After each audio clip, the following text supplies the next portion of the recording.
योऽन्ता प्रविश्य मम वाचमिमां प्रसुप्तान् सञ्जीवयत किल शक्तिधरा स्वधाम्ना अन्यांश हस्तचरणश्रवणत्वगादीन् प्राणान्नमो भगवते पुरुषाय तुभ्यं कथाञ्जना स्मृते यस्मिन् दुष्करं सुकरं भवेत् विस्मृते विपरीतं स्यात् श्रीचैतन्यां नमामि तम्।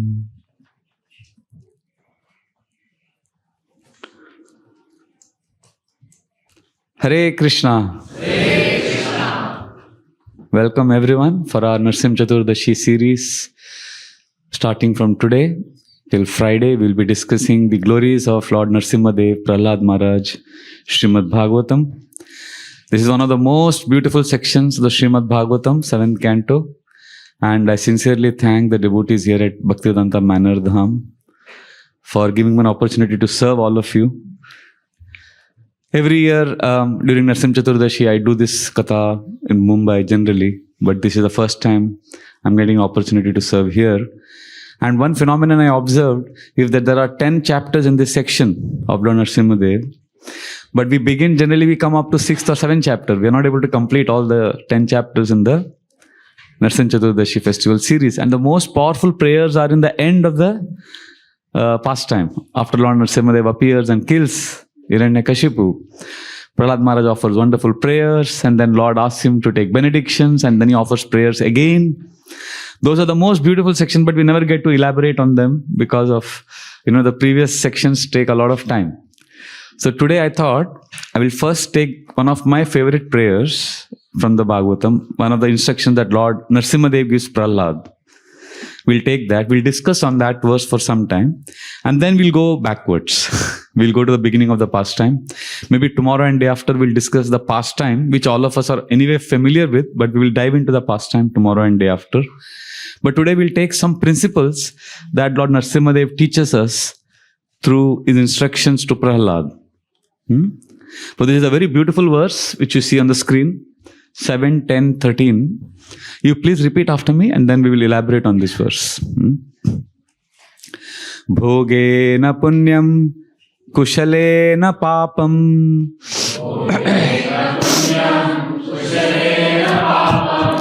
kalevaram kalajavena hitva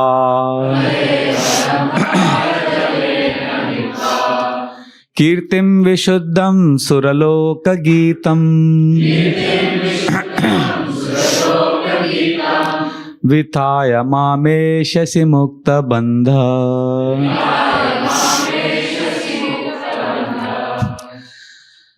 Bhogena punyam kushalena papam Kalevaram kalajavena hitva Kirtim vishuddham suraloka geetam Vitaya mameshasi mukta bandha Bhogena punyam kushalena papam Kalevaram kalajavena hitva Kirtim vishuddham suraloka geetam Vitaya mameshasi mukta bandha. Would someone like to lead in the chanting?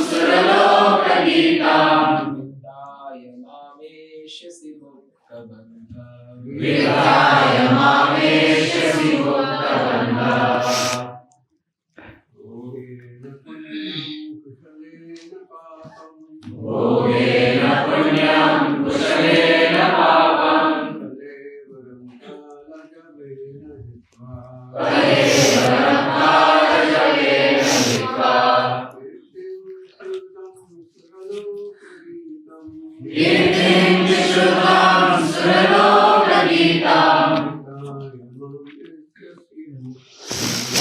Vrihaya Mahesha Simuktabandha. Any of the ladies would like to chant? Bhogena punyam kushalena papam. Kalevaram kalajavena hitva. Kirtim Vishuddham Suralokageetam. Kirtim Vishuddham Suralokageetam. Vidaya Mamesha Simuktabandha. Vidaya Mamesha Simuktabandha.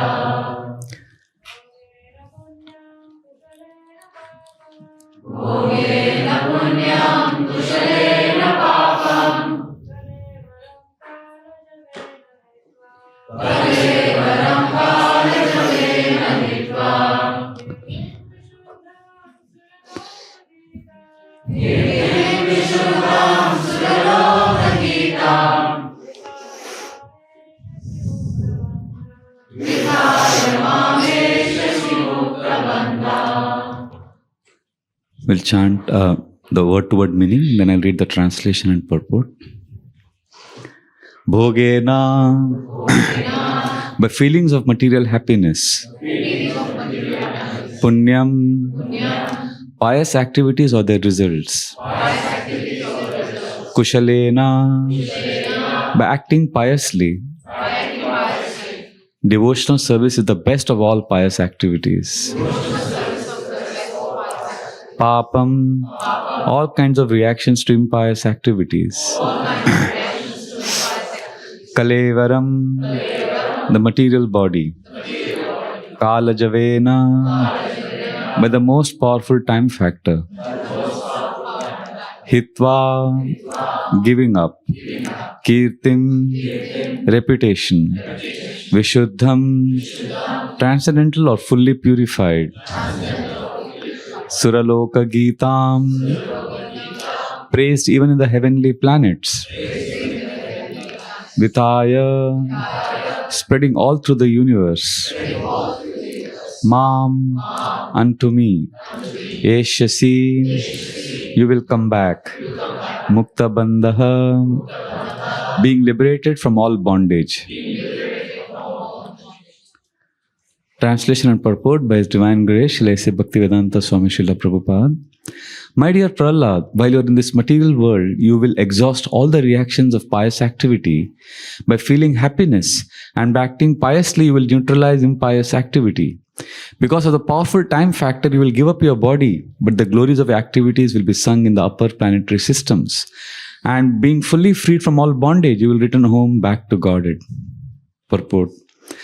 Srila Vishwanath Chakravarti Thakur says, Evam prahladasamshena sadhana siddhatvam nitya siddhatvam cha narad vivaj gyeyam. There are two classes of devotees, the sadhana siddha and the nitya siddha.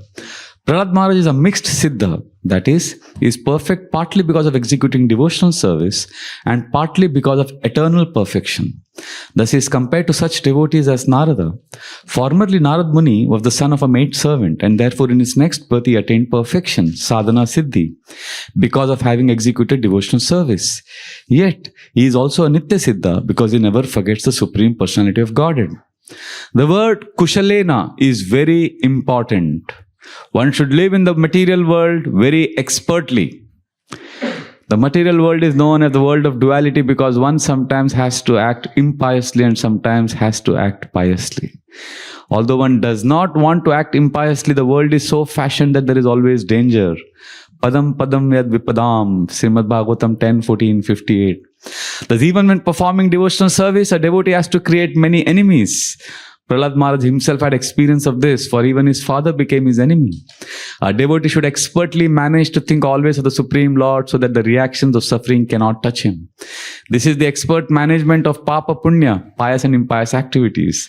An exalted devotee like Prahlad Maharaj is Jivan Mukta. He is liberated even in this very life in the material body. Hare Krishna. Srila Prabhupada ki jai. This is a very important instruction. Narasimha Dev is giving that enjoy in the material world, exhaust the results of your pious activities, perform your duties, remember me, and then come back to me. And Srila Prabhupada elaborates on the word kushalena, means we have to live expertly in this world. Sometimes devotees, we go to extremes, right? We think chanting will take care of everything. I just surrender to Krishna. After all, Krishna is my servant. Krishna has to take care of me. So this is very, very important. I want to go to the background of this verse. Prahlad Maharaj has offered beautiful prayers to Lord Narasimha Dev. And Prahlad Maharaj has taught by his prayers the importance of humility and the ability to see Krishna in all situations. So after all his prayers, Narasimha Dev was very, very pleased. Narasimha Dev said, Prahlad, all good fortune unto you. I am very pleased. Now, I want to give you blessing. Ask. Ask for any benediction. And then Lord Narasimha Dev says, Prahlad, my dear boy, you will live for a very long time. You are very fortunate. I can fulfill all your desire. Ask. And what does Prahlad say? Now the second innings of prayers starts. Till now he offered prayers. Narasimha Dev was pleased. And Narasimha Dev said, now I want to give you blessing. Ask for a blessing. Now Prahlad starts his second innings of prayers. And he says, my dear Lord, please don't tempt me. I'm already materially attached. And I'm afraid of material life. Please don't give me material benedictions. And then Prahlad says, a devotee who asks for material blessings is not a pure devotee. And the master is not a pure master if he is only giving material blessings. My relationship with you, my dear Lord, is that I am eternal servant and you are my eternal master. And our relationship is not a merchandise relationship. It's not based on give and take materially. Am tvakamas tad bhaktas tvam cha swam anapashraya nanya etavayor artho raja sevakayor iva. He says, I am your unmotivated servant and you are my eternal master. There is no other relationship other than master and servant. We have no other relationship. And don't tempt me. Yadi dasyasi me kaman varam stam varadarshaba kamanam ridi asamroham bhavatastu vrinevaram.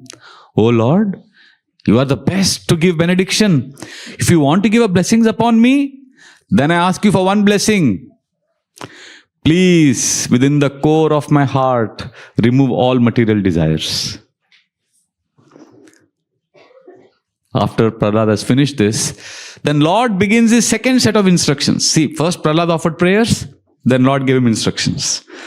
Then now Prahlad has offered again prayers, asking for, what blessing is he asking for?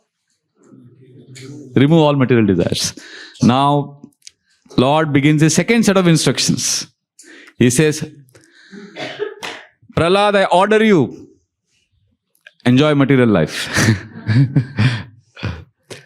For us, the Lord says, give up enjoyment. For him, the Lord is ordering. Because Lord says, I know you will always remember me. And you will come to me. So, ask for a blessing. And this is the time when Lord says this verse. Bhoge na punyam kushale na papam kalevaram kalajave na hitva kirtim vishuddham suraloka gitam vitaya mameshasi mukta bandha. Very interesting instruction because Lord is telling this to one who is engaged in pure devotional service. Basically, the Lord is teaching us through Prahlad how we need to balance our four needs. We all have this, and often we, in the name of Krishna consciousness, we could ignore the other three needs. One is spiritual needs. What is spiritual needs? The relationship of the soul with Krishna. You and Krishna, that is a spiritual relationship which we all have to work upon. But that doesn't mean we ignore the other three. And the other three are what? The first is physical needs, which is your health, finances, home, shelter, Physical needs are important. And there's also mental needs. Mental needs is about, sense of achievement, what we call ego. I know ego is not a good word, but we all have a sense of worth. We want to feel a sense of worth in what we do. We want to feel a sense of contribution. I mean, we are human beings, right? We can't just be not doing something for Krishna. So like I remember when I joined the ashram many years ago, I had this service of going for book distribution. And I would go with that passion, with that desire to do a lot of books. I know you may say, oh, Prabhu, you are humble and you want to do it for Prabhupada. All that is true. But I also wanted a good score, and I wanted to impress in a good sense. I wanted to show my mentor, my counselor that I'm sincere. I wanted to please devotees. But somewhere that was a mental need also, wanting to do something. See, we have a sense of doer which can be positively engaged. That keeps your mind satisfied. I remember one boy was telling me, he's very talented, very gifted. He said, Prabhu, I don't want to earn much money because, I've kept my needs simple. I don't want to earn money. So I told him, okay, you keep your needs simple. I'm not saying increase your needs, but why do you want to earn less money? Because why do you want to earn less money just because your needs are, you can continue to keep your needs simple. But earn money not because your needs are simple. Earn money because you have the capacity to earn money. You are talented and you don't have to do anything extra. I mean, you are doing good. So you can spend that extra money that you earn for devotional service. Who's telling you to increase your material needs? But you have that mental need. If you don't engage your talent, you may feel somewhere mentally stifled. That sense of achievement is there. So physical and mental needs, many devotees ignore often. And then there is emotional or social needs of wanting to love and feel loved while in this world. We have seen devotees after years and decades of devotional service expressing how they don't feel loved in the community or how they have been misunderstood. Have you heard of these stories? Every community, like in India we say ghar ghar ki kahani, every house has a story. So similarly every community, ISKCON community has its own stories. So everyone, oh, I was serving for so long but I am not loved. But if we take care of these four needs, physical, mental, emotional and then spiritual. Spiritual is you and Krishna. That's very personal, very private. Your emotions you offer to Krishna and the way you come closer to Krishna, that is spiritual. Emotional is the horizontal relationships. Spiritual is the vertical relationship. And mental is a sense of achievement. Physical is the body, health, finances, like that. So Narasimha Dev says to Prahlad that while in this world live with kushalam, bhogena punyam, kushalena papam, kushalena. Expertly manage these four needs and navigate through the challenges of this world. Because we will have difficulties. We do go through challenges. Sometimes devotees have a very utopian idea of balance. They think balance is you're always peaceful. They think, my life is sorted. Balance means every day I get up feeling good and I'm doing everything in balance. No, balance doesn't mean you're doing everything nicely. Balance just means that when you tilt on one side, then slowly you come on the other side. Have you seen this tightrope walk in Indian circus? There is these girls, small girls or small boys, these children, they have this long stick and they're standing on a tightrope and they're walking forward. And as they're walking, they tilt on one side. And then they balance and then they go on this side. But the main thing is they keep going ahead. Similarly, devotees in devotional service, we'll tilt on one side for a long time and then, we have to come on this side. We may ignore family and no, I have to balance this. Then I have to balance this. But somehow we have to keep going forward. That's the main thing. So balance doesn't mean everything will be peaceful all the time. It just means when things go out of balance, you keep coming back. So Narasimha Dev says, live with kushalta. Don't expect Krishna to do. Krishna is saying you balance. Lord is not telling Prahlad, I will do everything. No. You live with balance. See, as a brahmachari, as a ISKCON preacher, and especially when we sit on the Vyasasana, we don't have the mandate, any speaker, we don't have the mandate to speak on how you should balance your life.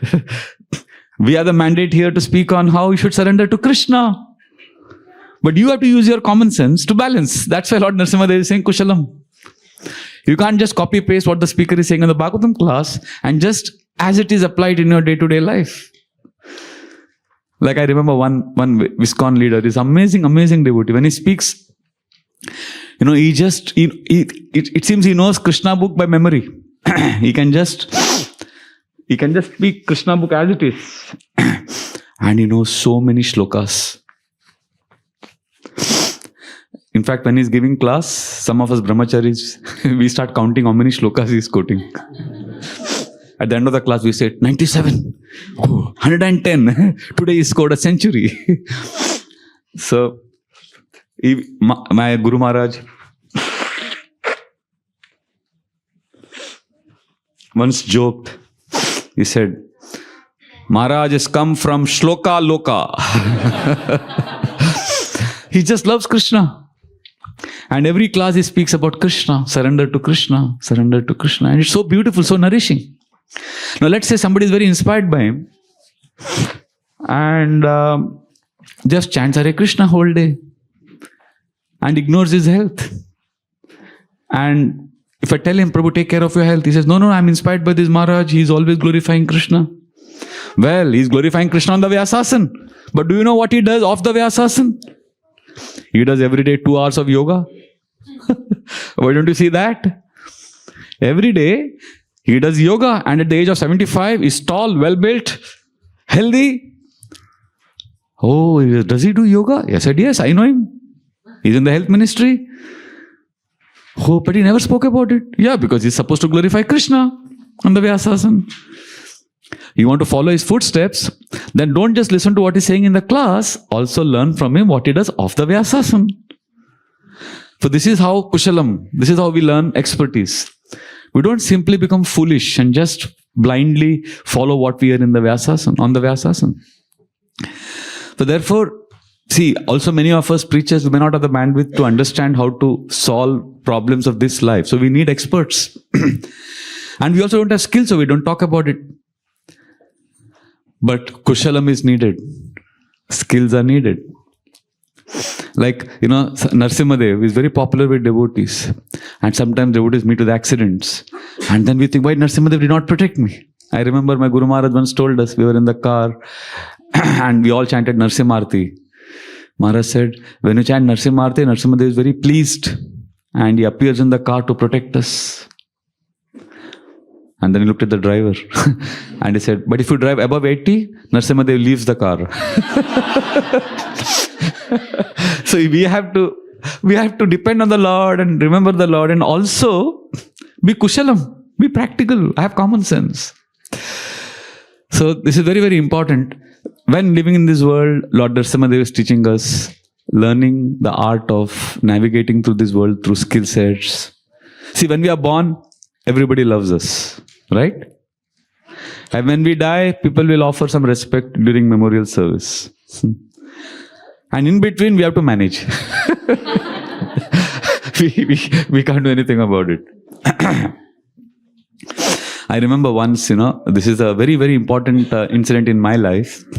While giving a Bhagavatam class in the temple, I spoke about one couple who do amazing devotional service.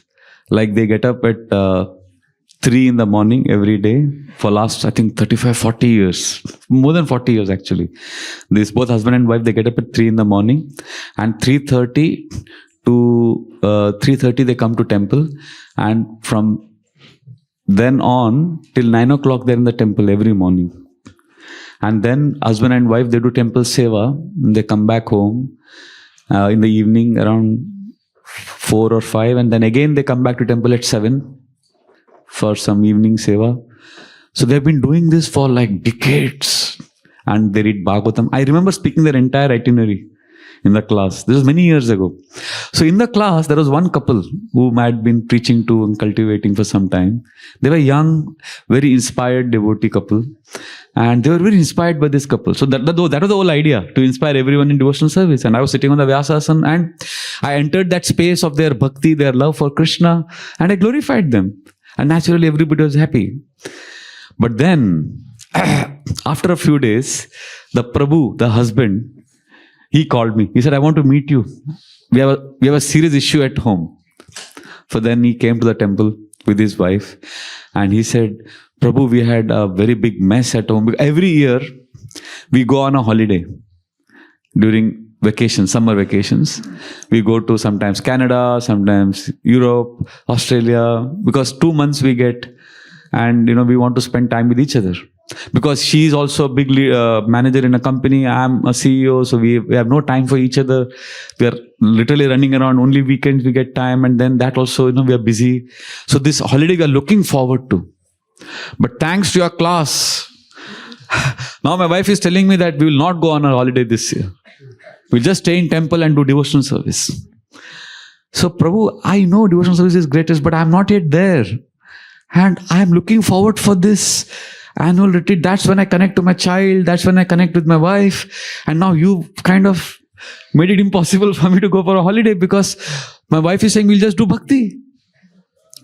So what do I do? So then I said, okay, call your wife, call Mataji. So then both of them came and both of them sat. And I was not sitting on the Vyasasana. I was off the Vyasasana. I said, Hare Krishna Mataji, remember that class I gave? She said, yes, Prabhuji, that was so inspiring. And we have decided we will do devotional service this year. 2 months, we will not do anything else. I said, great. All the best. But can I complete part 2 of that class? I just spoke part 1 in the Vyasasana. There is part 2 I hadn't spoken in the class.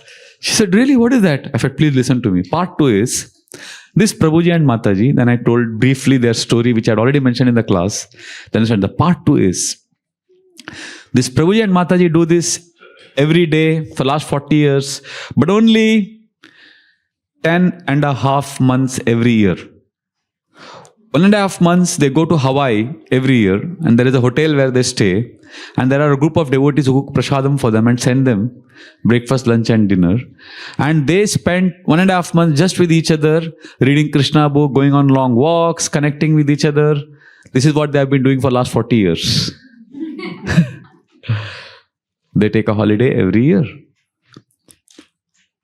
So I remember this Mataji's lower jaw kind of dropped. You never told us this. I said, yeah, because I was on the Vyasasana. I was supposed to glorify Krishna. Devotional service. She said, oh. But then she looked at her husband. And then she looked at me. She said, Prabhu, we are going on our vacation. So you see what I'm saying is very, very simple, practical, common sense. Grihasthas can't be foolish. You have your needs, physical, mental, emotional and spiritual. You can't just be focused on doing certain things spiritually and ignoring certain basic things and then regretting that, oh, Krishna didn't do this for me. Kushalena papam. Lord Narasimha Dev is saying, learn these skills. I remember one Mataji, one of my very good friends, his wife, she gave birth to twins. And I don't know the details, but Matajis go through postpartum depression. What is, after, what is that? Postpartum depression. What is it? Okay, you know it better. So he was telling me that there is some kind of depression. I said, okay. So I was understanding. So then they called us home for lunch. So my mentor, Govinda Prabhu, I think some of you know him very well. So Govind Prabhu and myself, we went to their house for lunch. And this Mataji is initiated. And she was managing twins. Prabhuji was serving prasadam. We were having a nice conversation. And then at one point of time, Mataji said, Prabhu, my chanting is not so attentive nowadays. So how do I make my chanting more attentive? So I looked at Govind Prabhu because when my senior is there, how can I answer? Let him answer the question. So Govind Prabhu looked at her and said, if a young mother who is struggling with twins is asking me a question on attentive chanting, Then somehow I feel she's lying, because I'm surprised that she's still chanting her 16 rounds. He just said this much. Because there is so much to handle. And he just said that. And then everybody was stunned for a moment, and then they all smiled and she laughed. Because he could just pierce through the illusion, He said, it's not, how are you doing it? I'm amazed that you're doing it anyways. So just be happy that you're at least chanting 16 rounds. Because the fact that you're chanting that itself is a big achievement.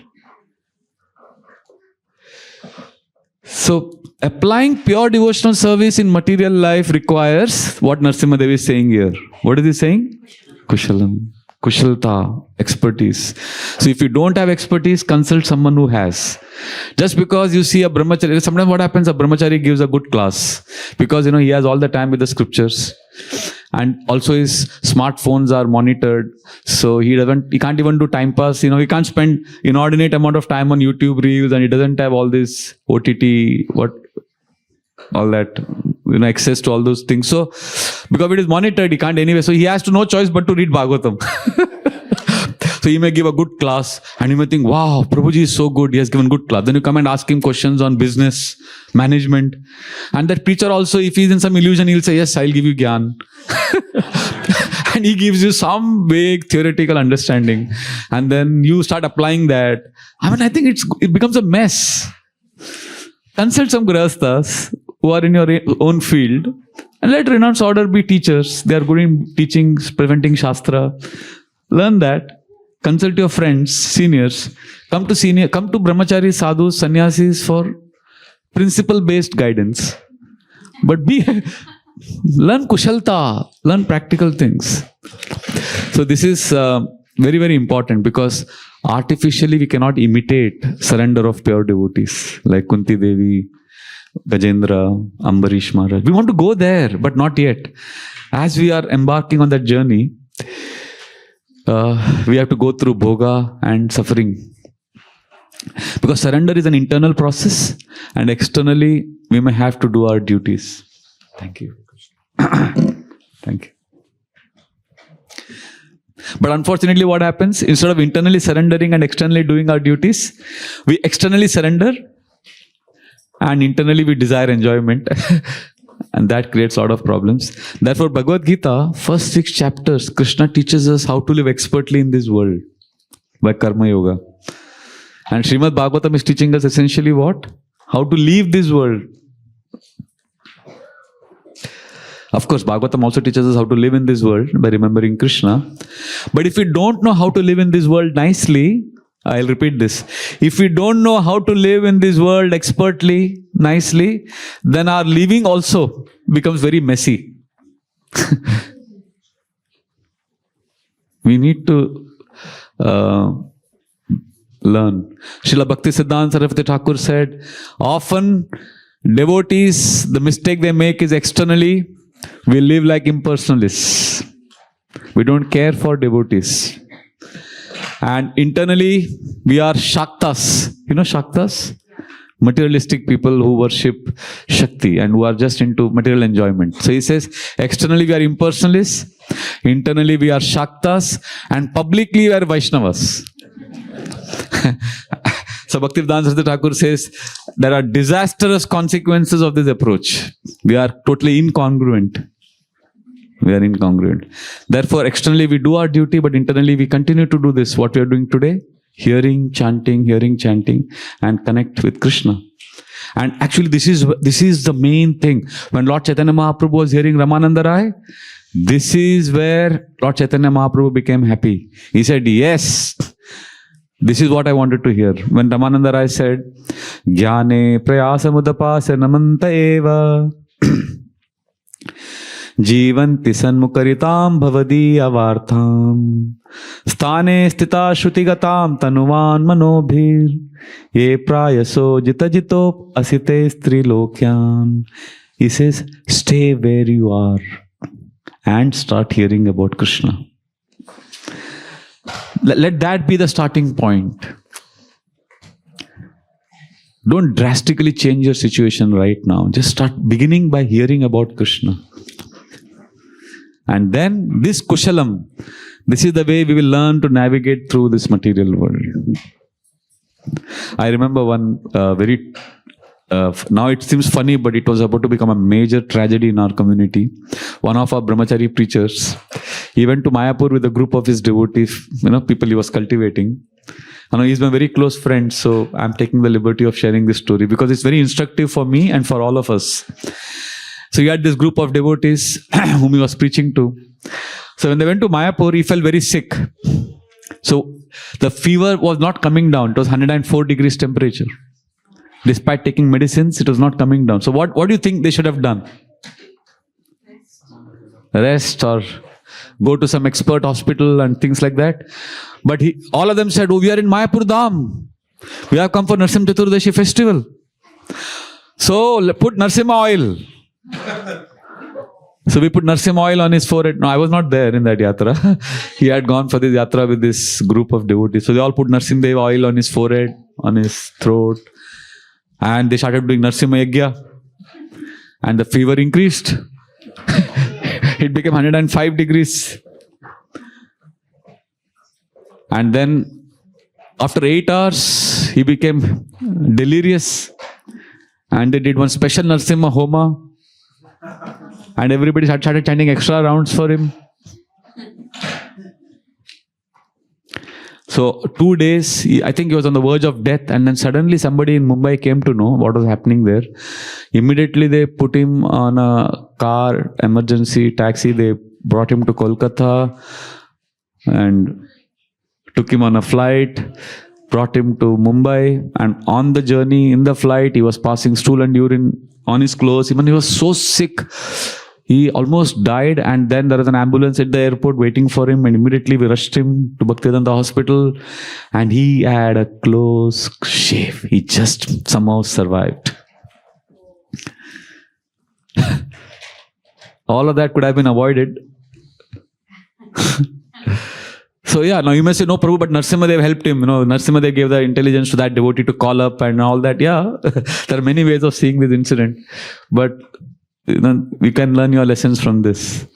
So Kushalena, it's important to learn the skill sets and learn how to take care of ourselves in this world. And Kalevaram Hitva, till we die. I've sometimes seen devotees say, oh, death can come at any time. Let us chant intensely. Hare Krishna. So I like it. I like it very much. Especially if you're going to die tomorrow, then it's better we take complete shelter of the holy name and chant very intensely now. Like take the bead bag and like, I'm going to die tomorrow. And intensely chanting today is great. Hare Krishna, Krishna Krishna, Hare Hare. Great. But imagine you don't die tomorrow. And let's say you don't die for the next 40 years. And every day you are intense. Intensity, I always say this, intensity without sensitivity could lead to insanity. So imagine your intensity personified, knowing that death will come now. I have to take complete shelter, and you're intense. And if death doesn't come for the next 40 years and you're chanting every day like this, can you imagine the volatile fluctuation of neurochemicals that will happen in your brain because of your physically intense activity? So we need to chant peacefully. We need to chant at Ekagrita stage. The yogic literatures explain that mind has to be at Ekagrita, not Vikshipta, not passionate. Our meditation also becomes passionate. So, therefore, we need to pray to Narasimha Dev and be peaceful. Yes, Krishna, this is who I am. I am not pure right now, but here, this is who I am now. I offer myself to you. My chanting is not great, but I am coming there. I want to come there. So, and Lord Narasimha Dev is telling Prahlad, Kalevaram Hitva, you will give up the body not tomorrow or not. Prahlad Maharaj didn't die after 70 years. He lived for another 43 lakh, that is 4.3 million, 20,000 years, multiplied by 1,000. That is one manvantara. He lived for that long. So till that long, Lord Narasimha Dev is telling him, balance your life, enjoy, balance, do the needful. So, and then eventually a time will come in our lives as we evolve, as we do our sadhana, we learn to give up the struggle and surrender to Krishna. completely. You know what happened to Draupadi when she was called in the vicious assembly of Duryodhan, when she was lost in the gambling match? So when she was told, you have to come to the assembly, you know what is the first thing she did? Draupadi, she intensely remembered Krishna. But she also tried her best to save herself. She was negotiating with Bhishma, Drona, she was arguing back and forth. She did all of that. Also, she was remembering Krishna. So she was struggling and she was also surrendering to Krishna, both. This is what we have to do now. As we live in this world, we struggle, we surrender. Like when your car breaks down, you call for help, and as that person is picking up the phone, and as you have dialed the number, you are also praying, Krishna, please let him pick up the phone. Krishna, please let me get help. Don't we do this? This is what Gita Krishna tells Arjuna. Tasmat sarveshu kaleshu mamanusmara yuddhacha. Fight and also remember me. So we struggle and we also remember Krishna. We need to do both. This is very, very important. But what happened at one point of time? Draupadi realized that she can't struggle anymore. And what did she do? Total surrender. So it was not like, her car, when your car breaks down in the highway, you can sort out things. You can also take shelter of Krishna, but you also try to do things to help yourself. But imagine you're in an airplane and the pilot announces, the plane is going to crash, engines have failed, Mayday. What will you do? Who will you call at that time? How much will you struggle? That time what we will do? Hare Krishna, Krishna Krishna, Hare Hare, Hare Ram, Ram Ram, Hare Hare. So initially when Draupadi was called to the assembly, she realized her car had broken down. She was in the highway. But at one point of time, she realized she's not in a highway. She's in a plane. So we'll all be put in such situations by our merciful Lord. Krishna will put us in such situations where we will have to move from struggle to surrender. But as we struggle in this world, we need to also remember Krishna. So therefore, Kushalena means living with kushalta, living with expertise.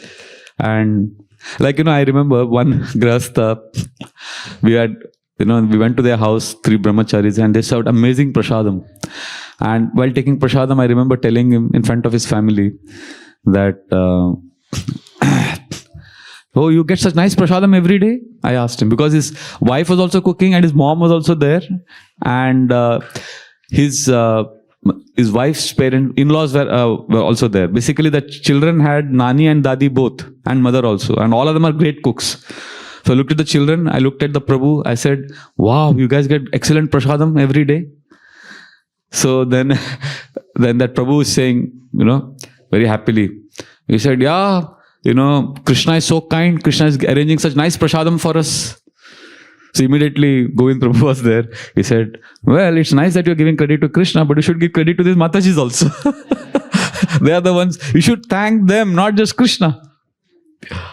So immediately everybody laughed and he realized what Prabhu was saying.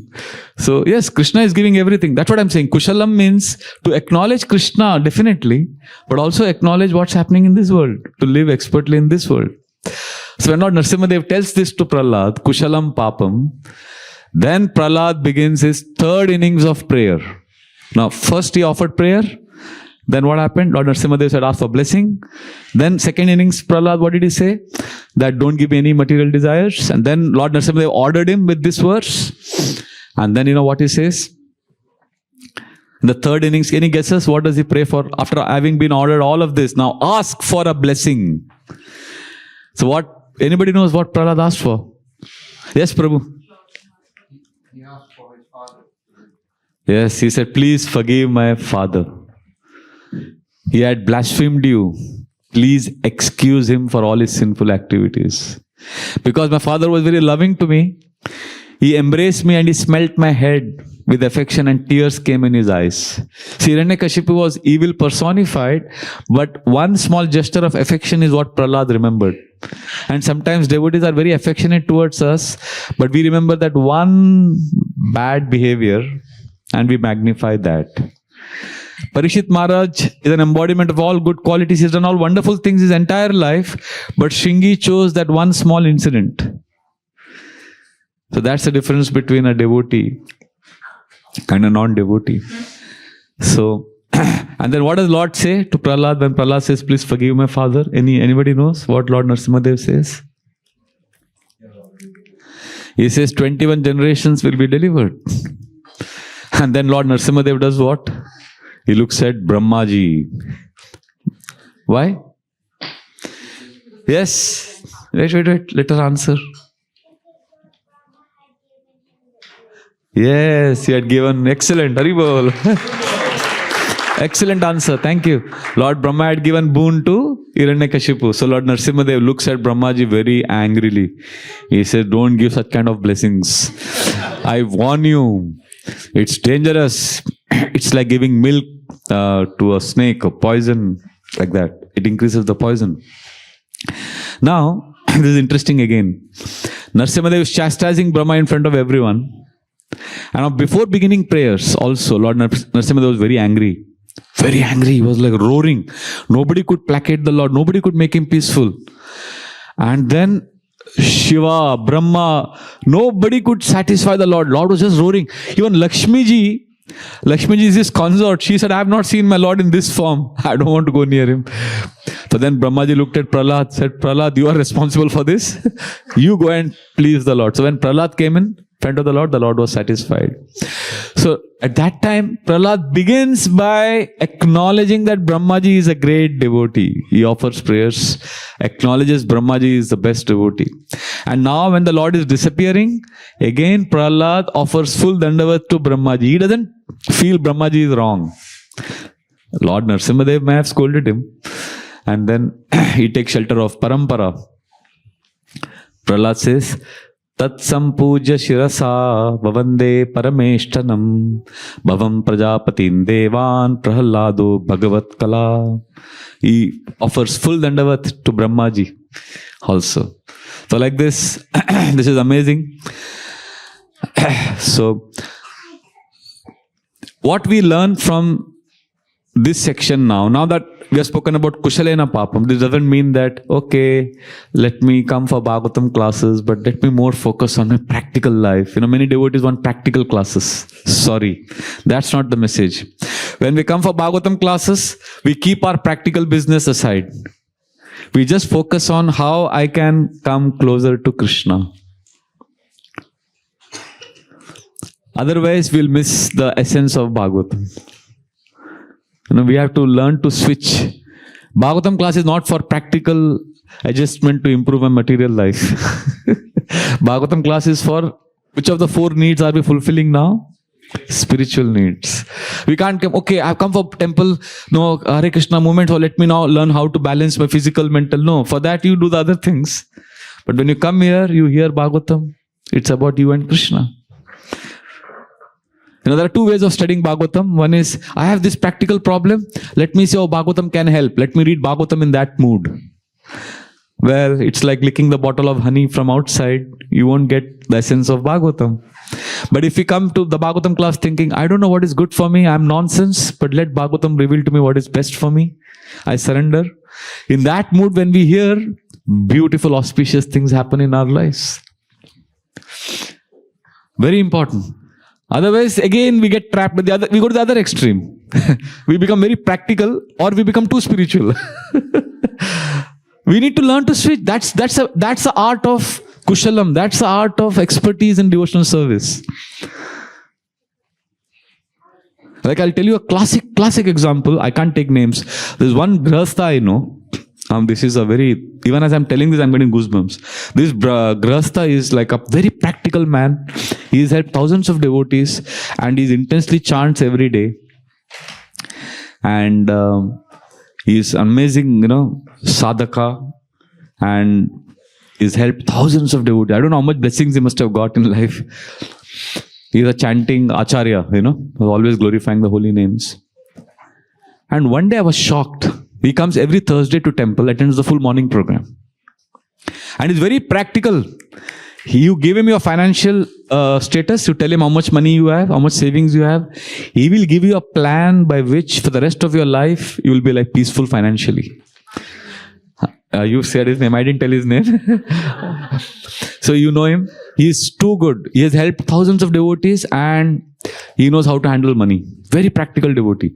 But when it comes for morning program, sadhana, he doesn't think in terms of practical. He will sit in the Bhagavatam class, regardless of who is speaking. Sometimes boys who have just become devotees, they are giving class. And this man has been a devotee since 1983. And he's sitting in the class, right in the front, and he sits like this, intensely hearing. But off the Vyasa, like after the class, he's very practical. But in the class, he's not looking for practical solutions for his business. And I remember in the classes, sometimes if you want to know how good the class is, you should look at Anandandavan Prabhu. Where is he sitting in the class? And as the class is progressing, he will start moving forward. He gets excited like a child. He is always like, oh, okay. So one day what really shocked me was, now this Prabhu, now because this is the way material world is, sometimes there are misunderstandings we go through, like communication gaps. So there is some devotee and he had some very serious misunderstanding. And because I'm a close friend of this Prabhuji, I know all the groups involved here, all the devotees involved in this. And there was a serious issue and then issue was resolved, but then they were not really no more. The relationship was no longer as cordial as it would be. I think that's part of life, right? We can't have everything the way it's not utopian world.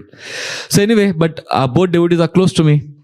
So this Prabhuji comes on Thursday for the Bhagavatam morning program and he sits in the Bhagavatam class and I'm shocked because the Bhagavatam speaker that day was the other devotee who, they had a very serious dispute regarding some service. So then I was thinking, will this Prabhu now attend the class? And I was shocked. I was sitting behind and as usual this Prabhuji is sitting in the class. And instead of looking at the speaker, the whole class was looking at this Prabhu. How is he sitting in the class? Because I know what he's gone through. Because he's revealed his heart to me, his pain. And he's sitting in the class, nodding his head. But I felt, how can he? I had a short circuit. My intelligence was like, what is happening? So I thought maybe he's forgiven him. What has happened? So I kept looking at him. And then after the class, everybody, he got up. Normally he went his own way. Everybody was doing their own things. I went to him. I said, Prabhu, I'm amazed. I'm stunned.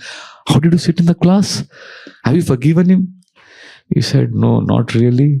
I'm trying my best, but it was tough.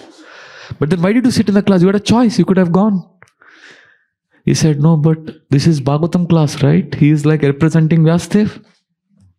He's representing Shukdev Goswami. So, yeah, I may have had issues with him, but he is bona fide devotee, right? Prabhu, what do you say? He's bona fide devotee, right? I said, yeah, he is bona fide. He's a good devotee. So I was thinking, I should attend. I said, but was it easy for you? No, I was constantly looking at Radharani, looking at the deities. He says, I was telling Radharani, oh mother, please protect me. It's so difficult for me to sit in this class. I want to run away from here. Please take care of me. And then I'm looking at him, hearing the class. Then again looking at Radharani. And I don't remember anything from the class. It was tough. But I hope I have shown my sincerity to Radha Gopinath. This is what he's telling me, all of this. I'm like, what a lesson he's teaching me. I mean, it was not easy for him. But he's taken part of the process. So he's not sitting here for some practical, it's not practical, let me not know. This is Bhagavatam, this is spiritual. So when we come for a Bhagavatam class, we come in this mood. That's how Kushalena is practiced. Like for example, now, now there could be a war in India. There is a serious concern. Now we come for Bhagavatam class. You can't look for, okay, what should we do practically now? Devotionally, we can tell you what to do. But what to do practically, there are other people who can tell you what to do in terms of your finances, in terms of your... Srila Prabhupada, okay, I want to tell you this. Sometimes, we get into extremes. We think, okay, there is a war situation, now we should have more practical discussions. No. This has to continue because this is Prabhupada said Krishna consciousness is the only problem and Krishna consciousness is the only solution. And that doesn't mean we don't do what we need to do on the practical front. It just means we also need to take care of the eternal issues. When Srila Prabhupada met his Guru Maharaj for the first time, all of you know what happened? This is 1922, Ulta Danga.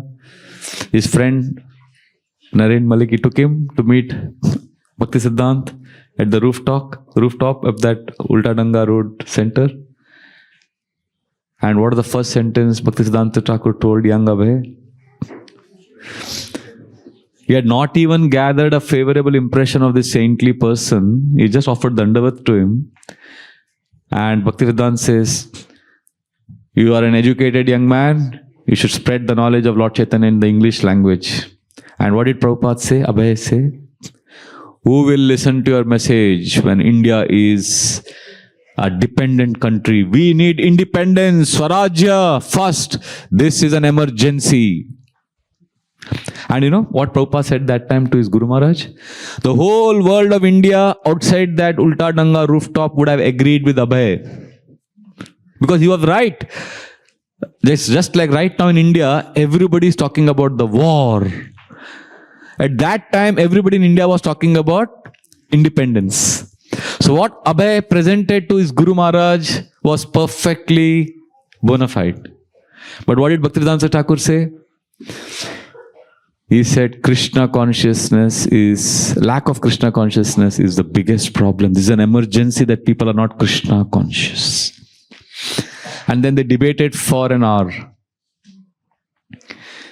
And Prabhupada says later, Abhay says, I was completely defeated and I'm glad I was defeated. And that changed Abhay's life. So we agree, we have to do the needful in terms of what we are living in our world, but we also need to understand the emergency at the level of the soul. And then what happened to Srila Prabhupada? Second World War came. Paper scarcity. Srila Prabhupada and world wars. Crazy. But Prabhupada is focused on his Back to Godhead magazines. He's trying to get paper, he's trying to publish Back to Godhead. People would think, oh, you should be focused on the Second World War. But Prabhupada had come with a mission to teach us about our eternal duty, to shake us from our complacent material life, to make us realize that this is padam padam yad vipadam. This is all temporary. Now again, when I say this is temporary, it doesn't mean you ignore your physical, mental, that goes without saying. But we come to Bhagavatam class to hear how everything is temporary. The world is constantly changing. But we have our duty to Krishna. Very, very important. When Srila Prabhupada, went to 1966, he was in New York. What was happening in American society at that time? What was the American society crazy about at that time? What was the most biggest challenge going on in American society in 1966? Vietnam War. And Srila Prabhupada begins his Bhagavad Gita class. What does he say in the class? So, Krishna is telling Arjuna to fight. And Arjuna doesn't want to fight. But if Krishna is telling you to fight, you have to fight. This is a volatile example Srila Prabhupada has chosen to give. He's just speaking pure Katha from the Vyasasana. But that example didn't go down well with many boys and girls because the youth there in America were defying Vietnam War. They were being drafted into the army. And they were protesting against the war. They didn't want to fight the war. And they were shocked by this example. What did Srila Prabhupada say? If Krishna says you should fight, you should fight. And they are immediately thinking of the Vietnam War. They're not thinking of Bhagavad Gita and Krishna, Arjuna and duty, all that. So one boy says, Swamiji, are you saying we should fight the Vietnam War? Prabhupada says, Vietnam War is insignificant. It will come and go. After a few years, it will be forgotten. Krishna consciousness is an emergency. Vietnam War is not what I am discussing. But these boys are saying, if you are not discussing Vietnam War, then what is your relevancy? You are not relevant. See, they couldn't get what Prabhupada was pushing them to connect to a higher reality. Are you getting what I'm saying? This is very, very important. There is a higher reality beyond this material world. But they couldn't. And that's why if we are not in that space, we'll find Hare Krishna programs very artificial, very superficial, because it is not connecting to my needs.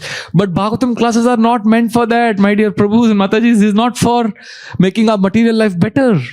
This is for our long forgotten relationship with Krishna, which needs to be revived. And then comes the 1971 India-Pakistan war. Srila Prabhupada is in New Delhi.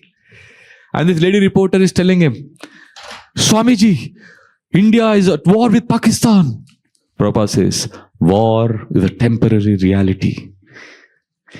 We are always in danger in material world. We have to go back to Krishna. But we have to stop. And the sirens start blowing. There is a blackout. And she says, General Yahya Khan, he was the general of Pakistan army at that time. General Yahya Khan is going to kill us all. It's a war. Prabhupada looks at that lady reporter right in the eye and challenges her. He says, if General Yahya Khan doesn't kill you, you won't die. She just couldn't get it. If he doesn't kill you, does that mean you will never die? No, but he has to be stopped. Prabhupada says, why are you flattering Yahya Khan? Flatter Krishna. Come to Krishna. Are you able to see how, there is a difference between Prabhupada at what level he was in, where he was pulling us. What Bhaktisiddhanta Saraswati Thakur told him in 1922, he is following the same template in 1971, 1966. In 1945, George Bernard Shaw, he I think made a famous, he's an Irish-British playwright. He made his famous statement, Mahatma Gandhi's 75th birthday. He said, oh, Mahatma Gandhi is 75. I wish he was just 35. He's such a great asset to humanity. And Srila Prabhupada writes an article in Back to Godhead. He says, you may wish somebody should be 35, but cruel time doesn't care for anyone. So this is how Bhagavatam is meant to teach us. Bhagavatam is supposed to elevate our consciousness to the next level. So therefore, let us not forget that we have duties in this world, but when we come for Bhagavatam Sangha, we aspire to connect to the eternal reality. And to go there, we have festivals like this, Narasimha Chaturdashi, where we read and glorify Lord Narasimha Dev. So what we will do now, we will take some questions and we'll have discussions, but I want all of you to chant one very, very most powerful Narasimha Dev mantra, which is there in the 5th canto of Srimad Bhagavatam, 18th chapter. Residents of Jambudvipa, I think one of the lands, Varshas, Hari Varsha, they are offering prayers. And there Prahlad Maharaj is offering this prayer to Lord Narasimha Dev. All of you will repeat after me. I'll also explain the meaning of this mantra. Trust me, this mantra, if you chant, this will remove all obstacles on the path of our devotional service.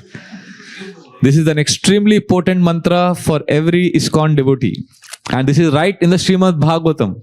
Srila Prabhupada have written detailed commentaries also on this. But we'll just chant the verse today, and tomorrow also we'll discuss this verse. Please repeat after me. Om Namo Bhagavate Narasimhaya.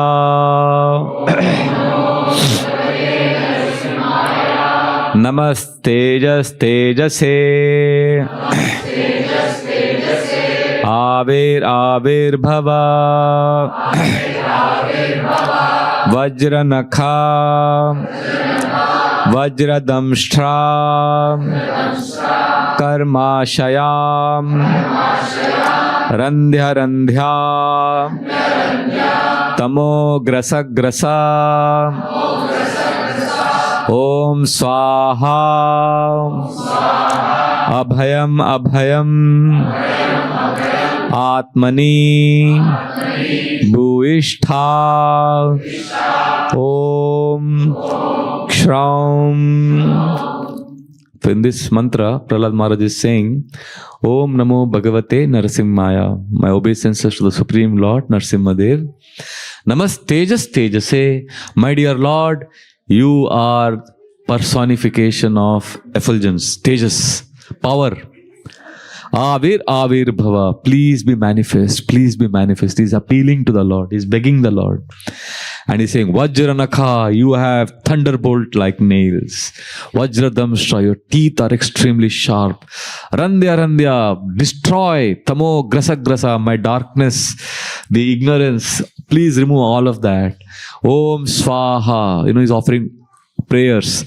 Now these are some very interesting things, like in English language we say His Holiness or Your Grace, or in the royalty they have words they use. So when we glorify and honor the Lord in Sanskrit, there are bija mantras like Klim, Shraum, Swaha. All of them are like addressing the Lord. Abhayam, Abhayam, which means, oh my dear Lord, please give me fearlessness. Please give me fearlessness. Atmani Bhuishta, please manifest in my heart. Om Shraum. It's like invoking, honoring the Lord and asking for blessings. So we'll chant this once more and then we can have some discussions. Om Namo Bhagavate Narasimhaya. Namaste Tejase. Avir Bhava. Vajranakha. Vajradamshtra. Karma Shayan. Randhya Randhya. Tamo Grasa Grasa. Om Swaha. Abhayam Abhayam. Atmani Bhuishtha. Om Shraum. Shri Narasimha Dev Bhagwan ki jai. Prahlad Maharaj ki jai. Hare Krishna. Any questions or comments regarding today's class? Yes, Prabhu. Vamsi. Okay, before you ask the question, you know what I'm feeling in my heart? Generally in ISKCON, when we chant some important mantras, we chant it thrice. So because we just chanted twice, I'm feeling a little... my mind is telling me, or ek bar, once more. Is it okay? We'll chant once more. Om Namo Bhagavate Narasimhaya. Namaste Tejase. Avir Bhava. Vajranakha. Vajradamshtra. Karma Shayan. Randhya Randhya. Tamo Grasa Grasa. Om Swaha. Abhayam Abhayam. Atmani Bhuishtha. Om Shraum. Hare Krishna. Yes, Prabhu. Thank you so much. It was a beautiful, wonderful class. My question was, sometimes, when those people who walk on the tight ropes, they have to balance. Sometimes in life, when the life goes off balance, how do you bring it back into balance? What are the key principles to bring it back into the balance? Okay, now at least you understood the principle of balance which we spoke in the class about, when we've tilted on one side, we need to come back on this side. So you are basically asking how to come back on this side, how to balance. The main principle is the ability to pause. Pause and reflect. You press pause button. So when our life is going at a fast speed, if you don't have a culture of pressing the pause button, then you'll never be able to balance. How will you know where you are going? You're rushing from one engagement to the next. That's why you're in imbalance. What helps the vehicles move fast on a highway? We think it's the speed. It's not actually the speed. It is the distance between the vehicles. Similarly, we think, okay, if I keep doing a lot of things, I'll achieve a lot more. That's not the way it is. If you keep some space between your activities, some connection, some space, some time to connect, to pause, to be with Krishna, to know where you are going, connect your vision, purpose, then your vehicle comes on track. The plane is off course. The winds, turbulent winds pull it. It said that 90% of the time the plane is off course, but it keeps coming back. That's what is more important. So we will always keep going here and there, We'll not be in balance, but we need to pause. If not every day, at least once in 2 days, at least once a week, stop and ask, where am I going? What's the goal of my life? What do I really want? Ask some uncomfortable questions to yourself. Not too much analysis. That's another extreme then. Paralysis by analysis. Sachinandan Maharaj says that sometimes we do paralysis, we do too much analysis. And sometimes we are completely disconnected from ourselves. So we need to, because when we pause, we are able to know where I am right now. And awareness of our present situation is the key to go forward. Just imagine a non-GPS world. Imagine, and your friend wants to come to your house from the manor. He is at the manor and he is now decided to come to your house. And he calls you. Oh, I'm lost. I want to come to your house. I've lost my way. And remember, this is a non-GPS world. He says, please tell me, how do I come to your house? I'm lost. I left the manor 1 hour ago. And now I've not reached your house. How do I come? What is the first thing you'll tell him? Where are you? And he says, I don't know, but I want to come to your house. You can't help him, right? Similarly, we want Krishna to help us. We like, Krishna, I want to come to you, but where are you? Krishna is saying, I don't know, I just want to come to you. No. No, our prayers have to be meaningful. We need to connect with Krishna. We need to have awareness, acceptance. Is that okay? Thank you. Yes, Mataji. From struggle to surrender, then I was hoping after surrender comes seamlessness, where everything goes smoothly. So does that happen? What happens in the space of surrender, it's ineffable. It cannot be described in words because it is beyond the level of the mind, intelligence and ego. See, we talk about, okay, all of you know what is sense gratification? Like there is some nice pizza and you're like enjoying the pizza. Wow. And you can describe what the experience of the pizza. Can you describe the sensations that you experience because of enjoying sense gratification? Can you explain it in words? We can. Because it is happening in the senses. So we have the vocabulary to describe the experiences of the senses.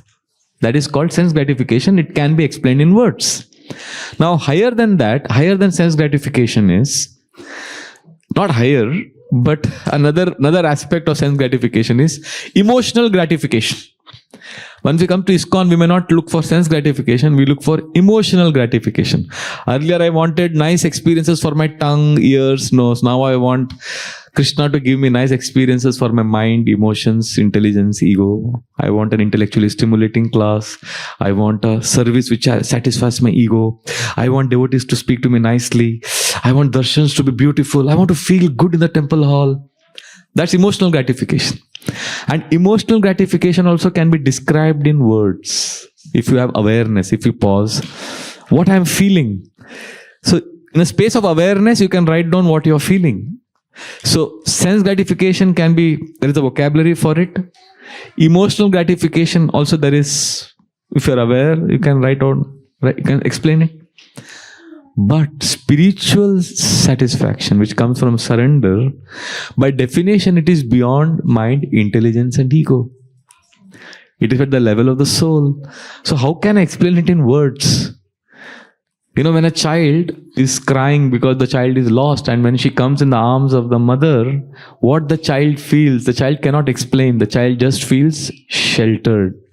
The child just feels safe. So surrender is a space where you feel safe, where you feel a sense of belonging, where basically you have come home.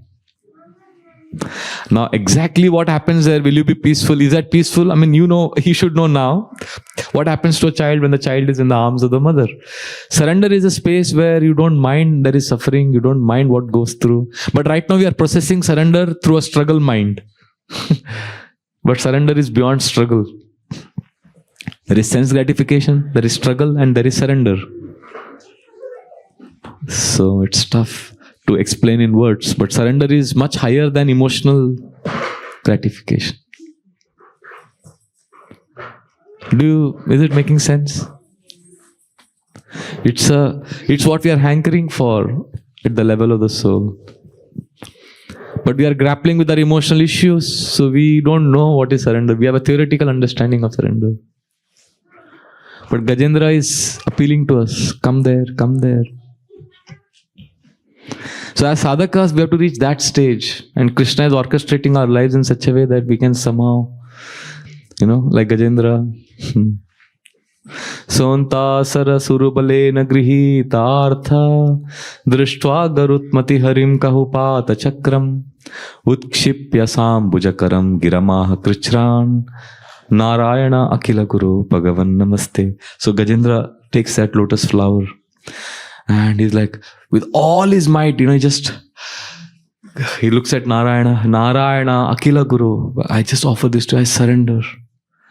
So that's where we need to come to. And what happens in that stage, how can we have armchair speculation? How can we explain it in words?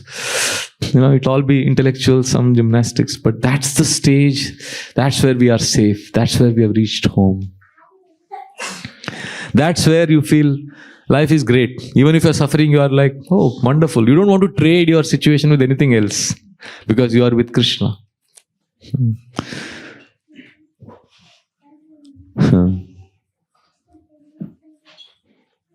But it will be much better than your present stage.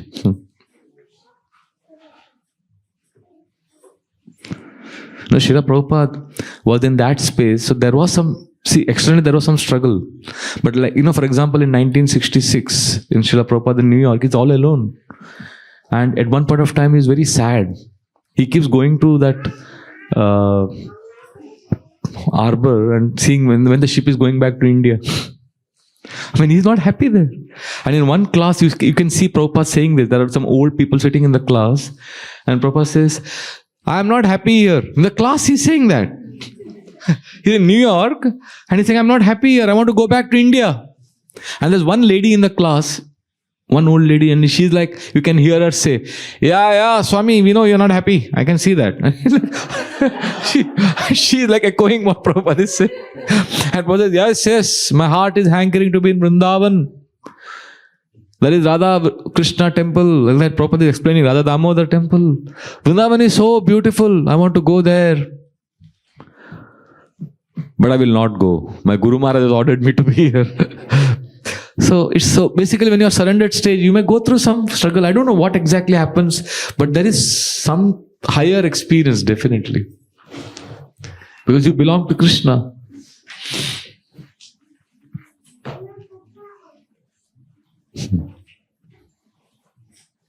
Yes, Vishal Prabhu. Hare Krishna Prabhu. Thank you so much.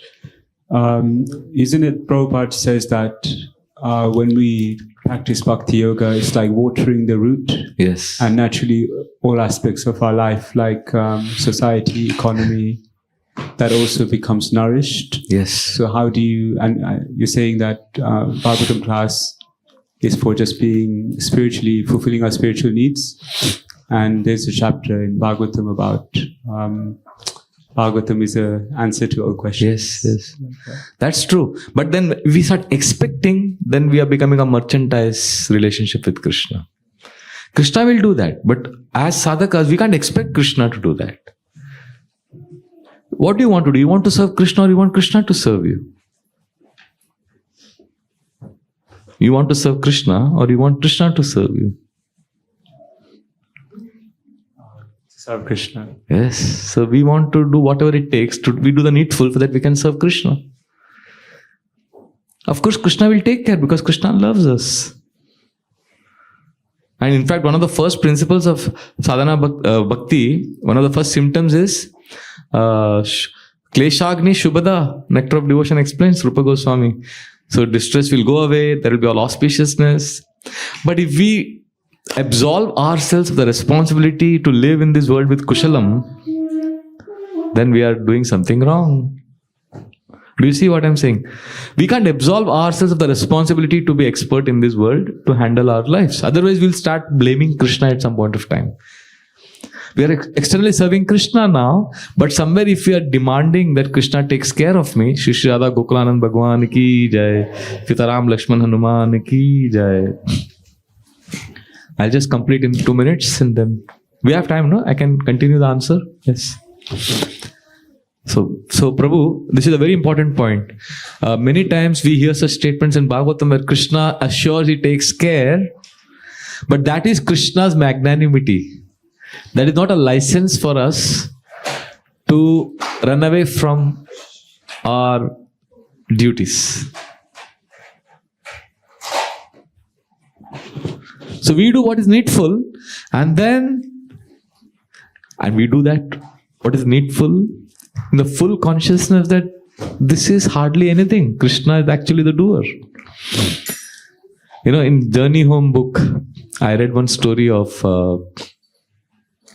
Ramesh Babaji. His Holiness Radhanaswami Maharaj writes about this, that this Babaji had a small stick with him. In the night he would sleep and that place was infested with leopards. So this young seeker, Richard, the author of the book Radhanaswami, is writing that Richard is asking Ramesh Babaji that there are leopards here at night. How will you protect yourself? He said, I have this stick. So he shows him a small stick. So then Richard says, are you sure this stick can save you from a leopard? He says, no, Srimati Radharani will protect me. She is the one who protects everyone at Barsana. So then Richard says, well, if Srimati Radharani is protecting you, then why are you keeping this stick in the first place? But then Ramesh Babaji says, I want to show Radharani that I am trying to protect myself. You see? So yes, Krishna will protect us. Bhagavatam has given us all assurances.